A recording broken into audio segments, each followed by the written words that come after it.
ვერ მოასწრებს ინტერვიუს ის უნდა ვის აბა და გარეთ უზია გასვლა ვეღარ მოასწრებს იქიდან შემოწმოთ ჩაწეროს ინტერვიუს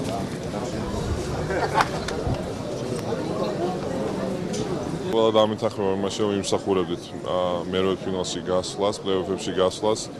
მან სამწუხაროდ მართალი გითხრა ნამდვილად არ ვიყავით მზად იმისთვის, რომ დღეს დაბრუნებული ვიყავით ჩვენს ქვეყანაში, რადგანაც ესე ახლოს, ესეთი რეალური შანსი ჩვენ არ გქონია აქამდე. ძალიან ახლოს ვიყავით გამარჯვებასთან და მეოთხე ფინალში გასვლასთან.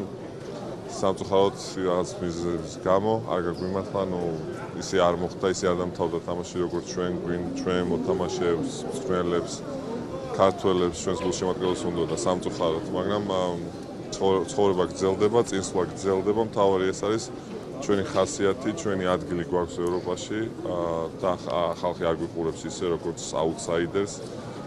ჩვენ დავამტკიცებთ კიდევ ერთხელ, თუნდაც ამ ევროპის ჩემპიონატით, რომ ყველასთან თამაში შეგვიძლია და ეს ღირსეული თამაში რაც თავარია და თავარი ის არის, რომ იყოს პროგრესი, იყოს წინსვლა ყოველ წელს ჩვენის ახალგაზრდა თაობების და ქართული კალათბურთი რომ ევროპაში თავისი ადგილი უჭიავს ყველაზე სასიხარულო ალბათ ეს არის. ძალიან მინდა რომ დავდებითი ჩევაფას იქიდან გამომდინარე რომ ბოლო თამაშები მართლაც ძალიან კარგად ითამაშა ნაკრებმა და ვფიქრობ რომ გულდასაწყვეტი იყო ის შედეგი საბოლოო ჯამში როგორც დამთავრდა ეს ყველაფერი.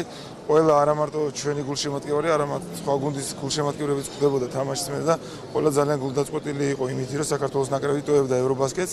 მთლიანობაში ძალიან კარგი ტურნირი გამოვიდა კიდევ ერთხელ საქართველოს წარმოადგინა ის რომ საქართველოს კალათბურთი არსებობს და კალათბურთი უყვართ საქართველოში და ნამდვილად წარმატებული სპორტია და უნდა გაგრძელდეს მუშაობა, უნდა გაგრძელდეს განვითარება კალათბურთის, რათა მომავალ წლებში უკეთესი შედეგი ვაჩვენოთ.